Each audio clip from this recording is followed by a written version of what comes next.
क्योंकि वचन कहता है लूका उसका 38 वचन में, दिया करो तो तुम्हें भी दिया जाएगा। क्या किया जाएगा? तुम्हें भी दिया जाएगा।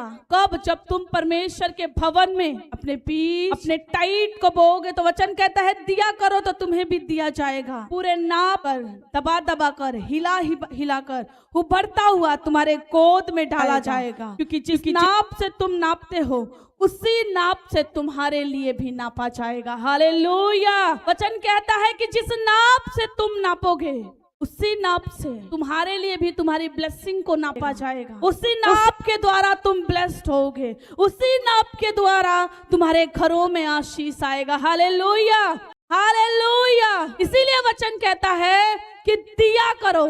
क्या करो? बोया करो भवन में परमेश्वर के। क्योंकि जब तक तुम बोओगे नहीं तब तक तुम अपने जीवन में फलों को, अपने जीवन में फलवंत तुम नहीं हो पाओगे। लेकिन जैसे ही तुम परमेश्वर के भवन में बोना स्टार्ट करोगे, जैसे ही तुम परमेश्वर के भवन में अपनी बीज बोना स्टार्ट करोगे, वचन कहता है कि तुम फलवंत होगे, तुम आशीष होगे। Hallelujah, hallelujah. लूका का वचन कहता है कि जिस नाप से तुम नापोगे उसी नाप से तुम्हारे लिए नापा जाएगा। कैसे? दबा दबा कर, हिला हिला कर। परमेश्वर कहता है उभरता हुआ, हालेलुया, हालेलुया। वचन कहता है उमड़ता हुआ मैं तुम्हारे जीवन में उस ब्लेसिंग को भेजूंगा, उस आशीष को भेजूंगा।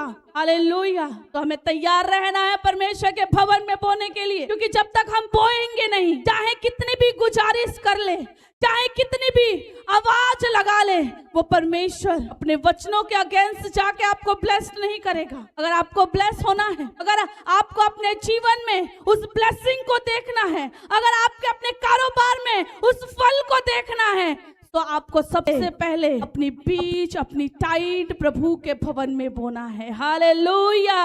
और जैसे ही आप बोना स्टार्ट करेंगे, आपके लिए प्रभु का वचन कहता है वो बड़े द्वार, वो बड़ी आशीष जो भेंट के द्वारा खुलती है, परमेश्वर आपके जीवन में, आपके घरों में, आपके बिजनेस में खोलेगा। हालेलुया,